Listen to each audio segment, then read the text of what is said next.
আসসালামু আলাইকুম, আমি ডক্টর আসমা তাসনিম খান, চর্ম ও যৌনরোগ বিশেষজ্ঞ। কাজ করছি মেডিকেল ডিরেক্টর এবং কনসালটেন্ট হিসেবে ইডব্লিউ ভিলা মেডিকার সাথে, এবং অ্যাসিস্ট্যান্ট প্রফেসর হিসেবে আছি নর্দার্ন ইন্টারন্যাশনাল মেডিকেল কলেজ এবং হসপিটালে। আজকে কথা বলবো অনেক কমন একটা টপিক নিয়ে। বেসিক্যালি এটা একটা ছেলেদের প্রবলেম, যৌনরোগ জড়িত সমস্যা। এটা হচ্ছে দ্রুত বীর্যপাতের সমস্যা অথবা প্রি ম্যাচিউর ইজাকুলেশন নামে আমরা যেটাকে ইন্ট্রোডিউস করি। সো অনেকেই মনে করেন আপনারা যে আমার দ্রুত বীর্যপাত হয়ে যাচ্ছে, আমি কাঙ্ক্ষিত সময় পর্যন্ত ধরে রাখতে পারছি না, আমার ওয়াইফকে আমি স্যাটিসফাইড করতে পারছি না, এরপর আমি কি করব, এই বুঝি আমার জীবন শেষ হয়ে গেল। বাট কখন এটাকে আমরা আসলে ডিজিজ হিসেবে নিব, দ্যাট মিনস কতটা সময় পর্যন্ত আপনি ধরে রাখতে পারছেন সেটা একটা ব্যাপার, এবং কতটা দিন ধরে আপনার এই ধরনের প্রবলেমটা চলছে সেটাকে আসলে বুঝতে হবে। তাহলে আপনি বুঝতে পারবেন এটা আপনার দ্রুত বীর্যপাতজনিত সমস্যা নাকি অন্য কিছু।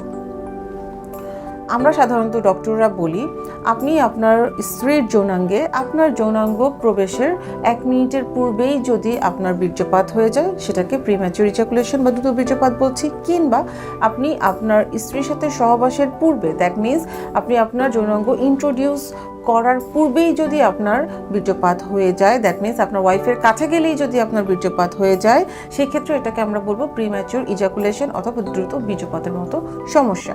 এই ধরনের সমস্যাগুলো যদি আপনার 6 মাস বা 6 মাসের অধিকতর সময় ধরে চলতে থাকে তাহলে এটাকে প্রিম্যাচিউর ইজাকুলেশন বলা যাবে।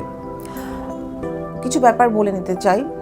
অনেকেই আছেন যারা আপনারা একটা লম্বা সময় পর পর দেখা যায় যে ইন্টারকোর্সের জন্য মিলিত হচ্ছেন, সেই ক্ষেত্রে কিন্তু প্রথমবার যখন আপনি মিলিত হচ্ছেন সেই ক্ষেত্রে আপনার দ্রুত বীর্যপাত হতেই পারে। অনেকেই আছেন যারা হয়তো বা স্ত্রী থেকে কিছুটা দূরে থাকেন, কাজের খাতিরে বা অন্যান্য কোনো কারণে, হয়তো এক একজন এক এক শহরে থাকেন। সেই ক্ষেত্রে একটা সময় পরপর, একটা হয়তো 2 সপ্তাহ বা 1 মাস পরপর আপনি আপনার সঙ্গিনীর সাথে মিলিত হচ্ছেন। সেই ক্ষেত্রে দেখা যেতে পারে যে আপনি যখনই আপনার সঙ্গিনীর কাছে যাচ্ছেন সেই ক্ষেত্রে কিন্তু প্রথমবার বা দ্বিতীয়বার পর্যন্ত আপনার এই ধরনের দ্রুত বীর্যপাতের মতো সমস্যাগুলো হতে পারে।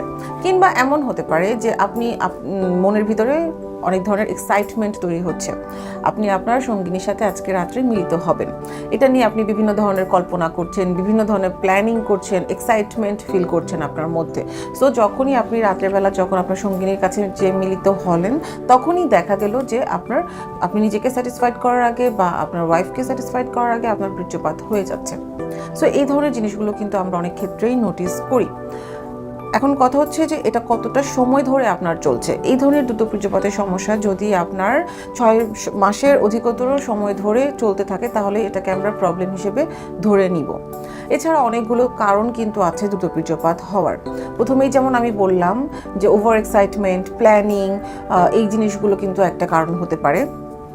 দ্বিতীয়ত হচ্ছে যেটা, যে যদি আপনার শরীরে লম্বা সময় ধরে কোনো ধরনের ডিজিজ থাকে, দ্যাট মিনস আপনার কিডনি রোগের সমস্যা, লিভারের সমস্যা, হার্টের সমস্যা, কিংবা আপনার হাইপার টেনশন বা ডায়াবেটিসের মতো সমস্যা যদি লম্বা সময় ধরে থেকে থাকে, আপনি মেডিসিন নিচ্ছেন, সেক্ষেত্রে এই ডিজিজগুলো ইটসেলফ যেমন একটা প্রবলেম হিসেবে কাজ করে, আবার আপনি বিভিন্ন ধরনের মেডিসিন খাচ্ছেন, সেগুলোও কিন্তু একটা সাইড ইফেক্ট হিসেবে আপনার বীর্যপাত দ্রুত হতে পারে।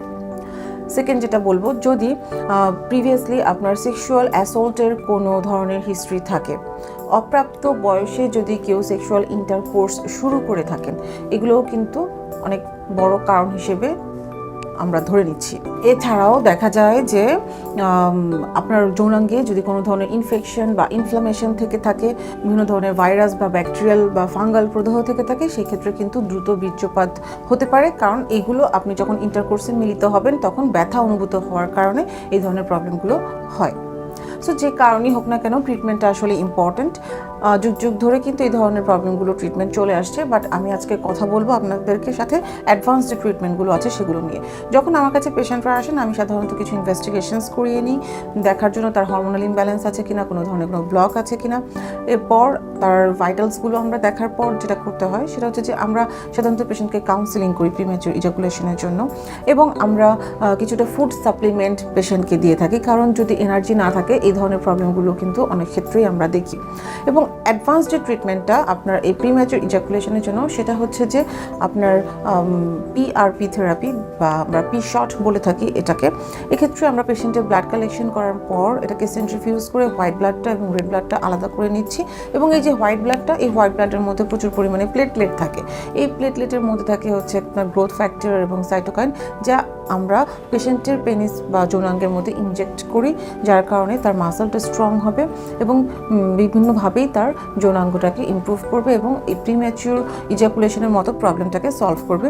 তাছাড়া প্রয়োজন অনুযায়ী আমরা শক ওয়েভ থেরাপিও পেশেন্টকে দিচ্ছি। প্রিম্যাচুর ইজাকুলেশনের জন্য আরেকটা ইম্পর্টেন্ট ব্যাপার হচ্ছে কিছু এক্সারসাইজ।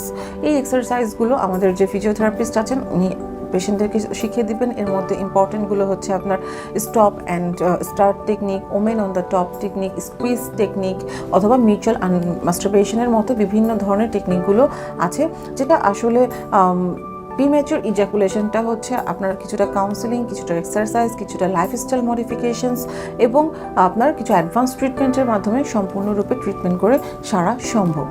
আই হোপ আমার ভিডিওটা কিছুটা হলেও আপনাদের হেল্পফুল হবে। ধন্যবাদ সবাইকে।